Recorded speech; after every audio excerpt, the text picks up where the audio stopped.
Hello,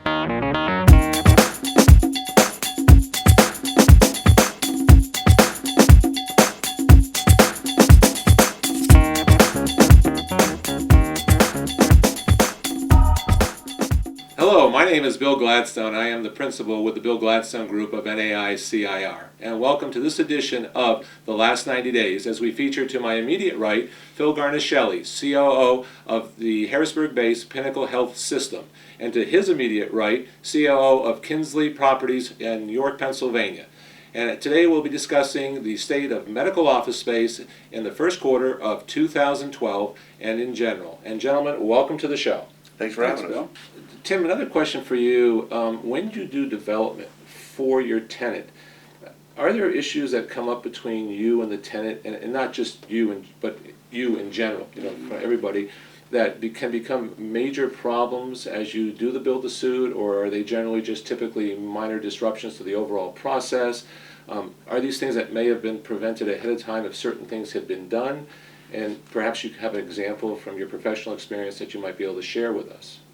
Yeah, I think you identified it. It's the upfront work, identifying exactly the objectives that the tenant needs to meet, certain requirements they need to meet, whether it's Department of Health or it's more of a standard, Office B occupancy, clinical space. Examples of things that have come up, for instance, putting an ambulatory surgery center in a medical office building that may not have been originally Department of Health approved as a shell building.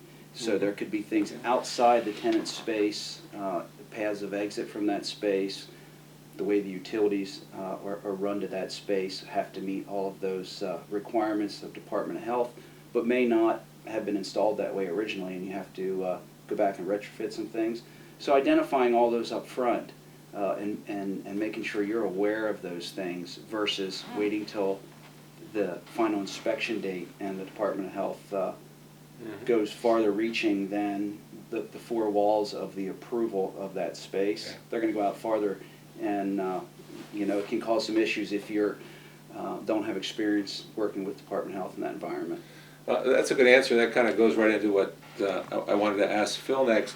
And I saw Phil shaking his head up and down like he's gone through that before. So I think you've hit something that Phil's very familiar with. But in your case, Phil, when you have developers that are developing medical office space build-to-suits for Pinnacle Health System, what is the hardest thing they have to deal with in order to try to take care of your needs? Or, I'm sorry, let me rephrase that. What's the hardest thing you see that from your perspective, that it is they have to deal with in order to take care of your needs? And would you consider a developer who had no medical office background but was a very good developer, let's say for professional office space, came to you with a very good resume and a very good reputation for building professional space, had no background in medical office space, and actually had submitted a bid in the way you do it now, and his bid was reasonably low? It's a good question, Bill. As Tim talked earlier about, we are so highly regulated. Actually, I think we're more regulated than the airline business, and we have to abide by so many different approvals, not just Department of Health, but if you're a hospital-based facility, we have to abide by Joint Commission on hospital accreditation, and so there's 5 or 6 bodies that work with us for approvals. So to get to your question bluntly, we really like to use people that have had medical office experience. We certainly try, and we have worked in the past with folks who have not, but it certainly does take a little bit more time. But in a special circumstance, if it's just the absolute right location that the developer has, and it's the right numbers that make the deal work, we would work that way. But typically, if asked what's the best for us, we would like to work with an experienced healthcare or medical office building developer. The hardest need you see them trying to accommodate?